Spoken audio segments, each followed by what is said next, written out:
Hi, Jamie, Hi, good morning. Happy St. Valentine's Day. and to you too.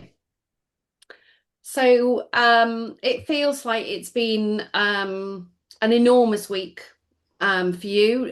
Your writing has been prolific and inviting opportunity for reflection. The list kind of like goes on. And I guess I'm really wanting to, but maybe today talk about masking, unmasking, and safety. That was my kind of like, I had a heading in my mind for today's podcast, and that was it. Because it feels like I don't know, almost like the foundations for what's going to be coming in within the future. Hi, and again, good morning and thank you and all of that. It's always great to see you. Yes, so this week has been like I think about, like ein Augenblick in German. It's, the blink of an eye. It's a measurement of time, this blink of the eye. And this was a more Scottish kind of unit. Oof, like, why? What happened? Right, but we started talking last week a bit, and I've been writing a bit around a book, right? And whether it's a Mhm. GLP book or a gestalt book or whatever, but a book, as yet untitled project.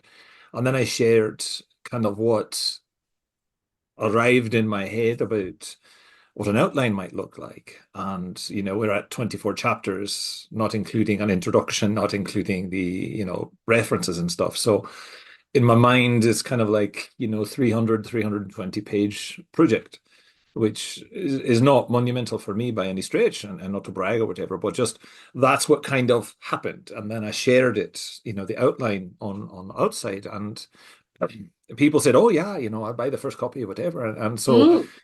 I thought to myself, "Oh crap, what have I done?" Right? Not that I don't want to write it or anything like that, but just like, oh my gosh. And then my brain, being my brain, it said, well, wait a minute. And the kind of the metaphor I've come up with, or the scene I've kind of come up with, is, the Great British Baking Show doesn't start with the tent and the stoves and the ovens and all of that kind of stuff. They have to find an estate first, right? They have to lay the field, and they have to make sure it's the right size, and the garden's beautiful and all that kind of stuff. And so my brain kind of did that this week. It said, well, wait a minute, hang on there, love. Um, you're not ready yet. We have to set the stage, right? And so into my brain this week, and I kind of call it, you haven't seen this article yet, but I call it, remembering forward, how it feels when this Mhm. happens, when this entire pie shows up in my head, and then it's actually three different series, um, all around the same relational field, all around that, preparing the estate for the tent to land, the tent being the book. And so the first one is unmasking, and that is okay. And this is more for adults, I think, but also for those who have the stewardship really of, Gestalt processor children, right? Because we have to imagine them into adulthood, right? Mhm. And I think about all the times in my life where it has been inconvenient to be a Gestalt processor because meaning arrives late, and I kind of segment things correctly and on time and schedules and stuff. So we mask. We do our best. We reduce ourselves to meet economics and relational needs Mm. and these kinds of things. And over time, we believe that we are the mask, right? That we are Mm. defective, that we are, non-standard, that we are, somehow disabled because we cannot process meaning and language and all of these different experiences in the way that our typical peers seem to be able to do effortlessly. And of course, there are implications of this across whatever. So I think what I'm saying with this project is, epistemology, ontology, we're perfectly normal, right? And the series that comes after Unmasking is about safety too, but about executive functioning and how it's always a Mm. deficit focus, and how it's really not. It's just a different position regarding time. And so I lay that out. And then, Yeah. at the same time, the essential residue is about friendships and relationships and Mm. that co-regulation that, literature is coming to now, especially along ADHD, to say that co-regulation is a thing, right? That Yeah, yeah. being attuned with someone and having them there as your emotional support human is a thing. It actually works, and we can document it in our little checkboxes. Um, but from the standpoint of unmasking, that is, and safety, that is a very difficult thing because Mm. economic precarity, privilege, white Mm. privilege, all of these types of things, they they are real. We must say they Mm. are, Yeah. to say that I am disabled and whatever, but I have light colored skin and I have light colored eyes and I sound as I sound or whatever. And I recognize a privilege in that. Mm. I don't have the other things in America that would impact me even more. I don't have to deal with that. Mm. So I recognize that. I do. In terms of race and nationalities and all of these kinds of things. I think here to be Scottish is kind of quaint as a foreigner and interesting in that kind of outlander way. But to be Nigerian, for example, or Guatemalan, for example, is not. And I think to Yeah. myself, GLPs come from everywhere. Gestalt Yeah, yeah. processors come from Yeah. everywhere. And so we must include everyone. Mm. And so unmasking and safety go hand in hand. Can I come out as autistic? Can I come out as a Gestalt processor? And what are the implications of that? And so in my own practice in classrooms, I lead with it. Hi, I'm Dr. Horrocks. I'm your mathematics teacher. I happen to be autistic. I happen to be teaching in a language that's not normal for me, in a style that's not normal for me, but this is what I have to do to eat, right? Yeah.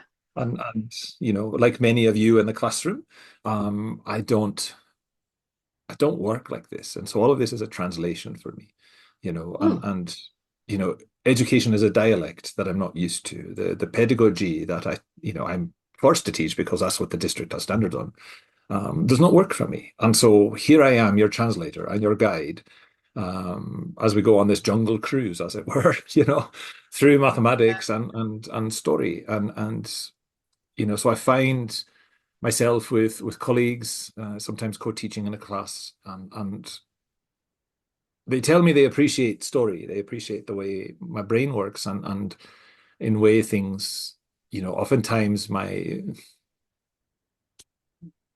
age and experience brings things that they, much younger than I have never even been exposed to, you know. Mhm. And so oftentimes it's a very much quicker way to the solution simply because I've been in my head about it for decades or whatever.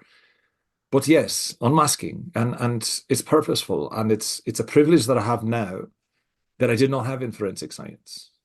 Right? I Mm. was bullied from the outset that I wasn't to sound foreign, I wasn't to sound different. I was actually bid to shut the heck up and mind my superiors and who was I Mm. to talk and all of these kinds of things. And so I didn't. And I, And I found that yeah. my honesty was not appreciated and they just wanted it repeated what they wanted to hear. So But everything you've said, and when I read your essays, actually, when you started off saying it sort of related to adult experience, but for me, I very much it, and especially when you were just talking, then I'm thinking about the children and young people that I'm working with. So I think about a very young boy who, when I see him in school, he's a Gestalt language processor, absolutely masks. I didn't know this until he came to the speech den, where the situation was child led, and he was a totally different child to the one that we saw in school, even down to his scripts that he was using, everything, his body posturing, his intonation patterns, everything was just different. And I don't know whether he was totally unmasked, but he certainly seemed um, more relaxed, and the it was easier to connect. It was like seeing a different person. well, I think that's safety. first, Yeah. right? We can't ask if we're not safe. And if your Yeah. child feels safe with you, if you've created Hmm. that relational field, that they feel safe, then they Mm. can not have to translate, you know. And I Yeah. think about my own time as a youngling in America, different in many different ways, and the amount of bullying that happened in the 70s, let's say. Yeah. And so the moment I opened my mouth in kindergarten, I was labeled an outsider, right? Oh, you sound different. So I shut my mouth. Mm. I didn't talk much. And then that pattern over time kind of held where anytime I was in a new situation, new classroom, new year, new situation, whatever, I didn't say a word. I just Mm. listened. And obviously, I had no idea about gestalt processing or, Anne and Berry and Marge and all these people that talk about echolalia and whatnot. But I was doing it. I was Mm. listening for the tone and the tenor. I was listening for intonation. I was gathering the scripts that my peers and the teachers were saying, feeling how it felt, going home and practicing it in their own dialect, right? Hmm. Because very early on, I realized that if I sounded like me, I would get into fights, right? Because in this, Hmm. if you think about Scots in this, as depicted in the media, they're always fighting, right? They're the tough ones, they're Richard Dawson's in the war movies and stuff like that, wearing a kilt in a bar, throwing fists and all of this kind of stuff. And that was the stereotype. So it's like, all right, Jock, let's have a go. Right. But these are, primary school. Um, Yeah. and and and all of that. So I just kept my mouth shut. And then I learned their words very slowly and I tried them. Can I say and sound like them? And I didn't quite, but close enough. And then I would Mm. mitigate, right? And according to situation, and eventually I might come out of my shell a bit and share some things. And so then there is this kind of, well, Jamie, you don't sound like you used to. I was like, well, I sound like me now because I feel safe. I sounded Mm. like you then because I didn't want to get to a fight, right? Yeah. And that pattern built through my whole life. When I was in government service later on, forensics, and I was in and around the police all the time, Los Angeles Police Department, very notorious. I did not feel safe, right? Because there Hmm. were many times when I was threatened, my life was Mm. threatened. A few people knew of my queerness, let's say, and that became leverage. And so again, I started slow. I learned the lingo, I learned the dialect, I learned to kind of maneuver because this is where I get my paycheck. This is how I feed my family. And I can't afford, to mess this up. And that is part of the masking and the safety Mm. aspect. I don't have the safety to be, and again, this is pre-diagnosis, but I don't have the safety to be autistic. I don't have the safety to be queer. I don't have the safety to sound like this. And even somebody that I knew, prior, I knew from the Scottish community here, um, he would sometimes subtly, sometimes not so subtly, bully me about, getting me into situations that would get me hurt and so on. And he thought it was Mm. funny. I was absolutely terrified by it. But, in that, reporting to crime scenes and stuff, I have been shot at, shot near, shot towards, shot around, never shot. And one of those incidents Good. happened when I was on the phone with Teresa and talking about the kids and dinner and stuff, and then bang, bang, bang. And, I don't talk to her for 12 hours because, protocols and stuff. So it's safety is a huge issue, Mm. and every once in a while, I would be again forensic science stuff. I would be in the moment, and I would kind of the mask would slip, and out would come a word or something that was me, and everybody would like look and like, what's going on here? Who are you? What's and I'm like terrified, like, oh crap, and I think of it, kind of simultaneous to queerness and being trans and all that kind of stuff. Like Yeah. people find out and then things change for you and the safety's gone. And so all of that, across the ages has been an issue, right? America does not like foreign at all. And so when you sound foreign, it becomes a problem. Hmm. And so now I have a different life. I have a career, a contract, a credential, all of these kinds of things that offer me safety. So I can be me. I don't have to perform them.